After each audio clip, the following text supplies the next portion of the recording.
आज हम डिस्कस करेंगे anti hypertensive drug, blood pressure की ड्रग जो कि है बेप्सार। बेप्सार हमारे पास ब्रांड नेम है नविकासन फार्मास्यूटिकल्स का, जिसका जेनेरिक हमारे पास है लोसार्टन पोटेशियम। ये हमारे पास 50 मिलीग्राम की स्ट्रेंथ में अवेलेबल है। इसके अलावा यही टैबलेट हमारे पास 25 मिलीग्राम की स्ट्रेंथ में भी अवेलेबल होती है। इसके अंदर हमारे पास 20 टैबलेट्स हैं, 20 टैबलेट्स अवेलेबल हैं जो कि फिल्म कोटेड टैबलेट्स हैं।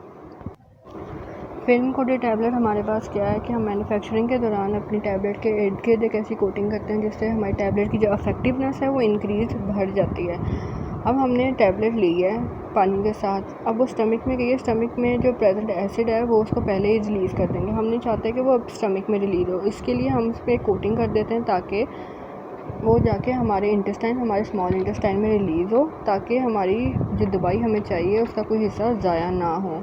सेकेंडली, काफ़ी दफ़ा ऐसे भी होता है कि हमारी जो मेडिकेशन है ना वो over time slowly Aahista Aahista release हो। तो ये फैक्ट्स हैं जिसकी वजह से हम अपनी टैबलेट के इर्द गिर्द फिल्म कोटिंग करते हैं ताकि उसकी इफ़ेक्टिवनेस, उस डोज की इफ़ेक्टिवनेस बढ़ जाए। अब अमूमन लोग क्या करते हैं कि जो आपकी टैबलेट है उसको तोड़ देते हैं 2 हिस्सों में कि हम ये डोज ज़्यादा है, हम कम ले लेते हैं। फॉर एग्जांपल यही 50 mg की टैबलेट है। अब आप कहें कि भाई ये डोज़ बहुत ज़्यादा है, आपके नज़दीक है पर डॉक्टर ने आपको रेकमेंड की है तो आपको इतनी ही लेनी चाहिए, लेकिन आप इसको 2 हिस्सों में तोड़ देते हैं कि चलो 25 ग्राम अभी ले लूँगा, 25 ग्राम मैं कल ले लूँगा। ठीक, तो उसका नुकसान आपको ही है। आपकी जो उस मेडिसिन की इफ़ेक्टिवनेस जो आपको पहुँचनी है वो आपको उतनी नहीं मिलेगी। अब ये क्या है कि जब हम यही मेडिसिन हम लेते हैं, पानी से स्वेलो करते हैं हम ये मेडिसिन, तो सिर्फ उसका 30% जो हिस्सा है ना इस मेडिसिन, इस टैबलेट का सिर्फ 30% हिस्सा, उसकी डोज़ आपको सिर्फ मिलती है। जो बाकी आप समझे 70% है ना आपकी डोज़, वो यूरिन के थ्रू या उसमें ना कुछ चेंजेस आ जाती हैं, उस चेंजेस के थ्रू वो एलिमिनेट हो जाती है आपकी बॉडी से। तो आपको लगता है कि ये टैबलेट आपके लिए बहुत ज़्यादा डोज है, ऐसा नहीं है। ये मैन्युफैक्चर ही ऐसी की है कि जितनी आपको रिक्वायर्ड है वो आपको मिले। तो इस टैबलेट का सिर्फ 30% जो हिस्सा है ना वो आप लोगों को मिलता है, इसलिए आपको एक तो टैबलेट को तोड़ने की ज़रूरत नहीं है। दूसरा ये कि अगर आप इसको तोड़ेंगे तो आपको इसकी इफ़ेक्टिवनेस नहीं मिलेगी। ये जो फिल्म पे टैबलेट आपके मैन्युफैक्चरर ने, आपके फार्मासिस्ट ने बनाने के दौरान लगाई है, उसका कोई फ़ायदा नहीं होगा आपको। अब हम बात करेंगे कि बेप्सार जो कि लोसार्टन पोटेशियम है वो कैसे काम करता है। हमारे बॉडी में प्रेजेंट एक हार्मोन है जिसको हम कहते हैं एंजियोटेंसिन 2। ये क्या करता है कि ये आपके ब्लड वेसल्स जो हैं उसको टाइट करता है। टाइट करने से क्या होता है कि आपका ब्लड प्रेशर जो है ना वो बढ़ता है। अब इस मेडिसिन ने क्या करना है, आपने इसको लिया, इस मेडिसिन ने आपकी जो ब्लड वेसल्स हैं उनको रिलैक्स करेगा, जिसकी वजह से आपका जो ब्लड प्रेशर बढ़ा हुआ था वो कम हो जाएगा। तो ये काम आपका ये मेडिसिन करता है लोसार्टन पोटेशियम। ये दवाई अब आप कब इस्तेमाल करते हैं, जब आपका ब्लड प्रेशर जो है बहुत ज़्यादा हो जाता है। उसको मेंटेन करने के लिए, नॉर्मल करने के लिए आपको डॉक्टर ये मेडिसिन रेकमेंड करता है। दूसरा, उन लोगों को जिनको हार्ट फेलियर हो चुका है उन्हें भी डॉक्टर रेकमेंड करता है।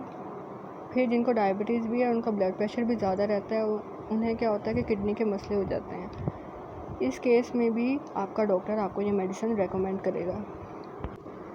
उसके अलावा ब्लड प्रेशर के ज़्यादा होने की वजह से एक कंडीशन है जिसको कहते हैं स्ट्रोक, उसके चांसेस को भी रिड्यूस करती है ये मेडिसिन।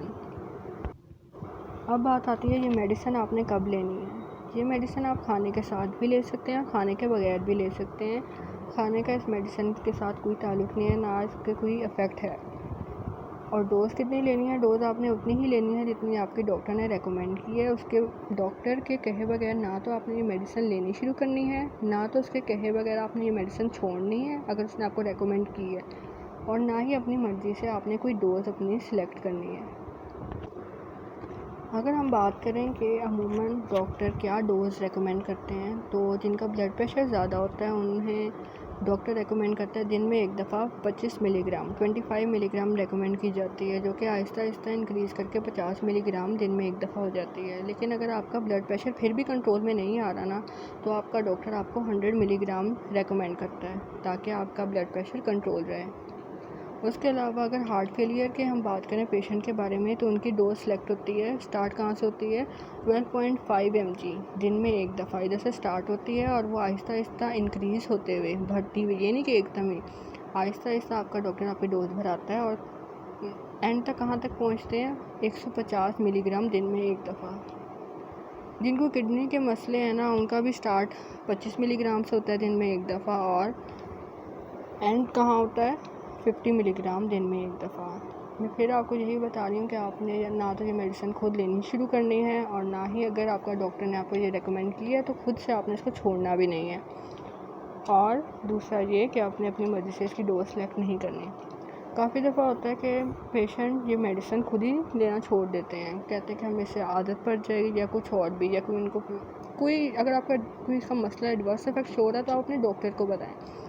लेकिन खुद से आपने ये मेडिसिन नहीं छोड़नी, क्योंकि ये मेडिसिन आपका जो ब्लड प्रेशर है उसको ट्रीट नहीं करता, उसको ठीक नहीं करता बिल्कुल। ये क्या करता है, सिर्फ उसको कंट्रोल करता है। आप उसको लेना छोड़ देंगे, ये दोबारा उसी कंडीशन में वापस आ जाएगा, तो नुकसान सिर्फ आप लोगों का होगा। इस मेडिसिन का कुछ भी नहीं जाएगा। इन केस के आपने इस मेडिसिन की ओवरडोज ले ली है।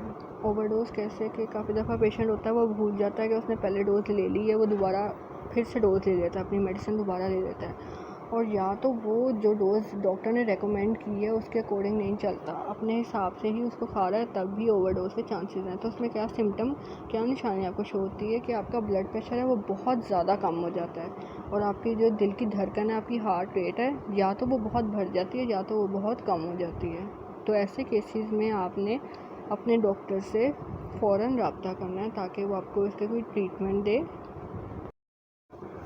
इस मेडिकेशन की वजह से आपको कौन से एडवर्स इफेक्ट शो होते हैं। एडवर्स इफेक्ट मतलब आपके कौन से साइड इफ़ेक्ट शो होते हैं। कॉमनली आपको डिजीनेस मतलब कि चक्कर आना, ब्लड प्रेशर का कम होना, थकावट या किडनी से रिलेटेड आपको साइड इफ़ेक्ट्स शो होते हैं। अनकॉमन जो रेयर हैं आपके पास, वो कौन से हैं आपके पास सिम्टम्स आ रहे हैं कि आपको रैश या अपनी स्किन के अंडर स्वेलिंग फील हो रही है। ठीक, अब आप इस मेडिसिन का जेनेरिक नेम पढ़ें तो लिखा हुआ है लो सार्टन पोटेशियम, इसमें पोटेशियम है। अगर आप इसको पोटेशियम सप्लीमेंट्स के साथ लेंगे तो क्या है कि पोटेशियम के इंक्रीज़ होने का चांसेस हैं, तो ये भी आपका एक साइड इफ़ेक्ट में शामिल हो जाता है। आपको मसल में पेन महसूस होगा, सर दर्द महसूस हो सकता है, उसके अलावा आपको अपने टेस्ट चेंज भी महसूस हो सकता है। ये याद रखें कि ये जो सिम्टम्स हैं वो सबको शो नहीं होते। आपने इसी डर से कि पता नहीं ये सारे सिम्टम्स आपको शो हों, आप ये मेडिकेशन लेना छोड़ मत दीजिएगा जब तक आपका डॉक्टर आपको खुद नहीं कहेगा।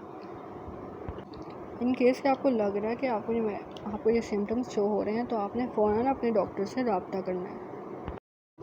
इस मेडिकेशन को खाते हुए आपने क्या एहतियात करनी है कि अगर आप कैप्टोप्रिल या लिसिनोप्रिल नाम की मेडिकेशन खा रहे हैं लोसार्टन पोटेशियम के साथ, तो ये आपकी किडनी पर असर कर सकती है। दूसरा, एस इनहिबिटर आपने इस मेडिकेशन के साथ नहीं खाने। तीसरा, अगर आपको लैक्टोज से प्रॉब्लम है, लैक्टोज इंटॉलरेंस, आप उसको हैंडल नहीं कर सकते, तब भी आपने अपने डॉक्टर को इस बारे में बताना है, क्योंकि इस मेडिकेशन का एक इंग्रेडिएंट है आपके पास लैक्टोज।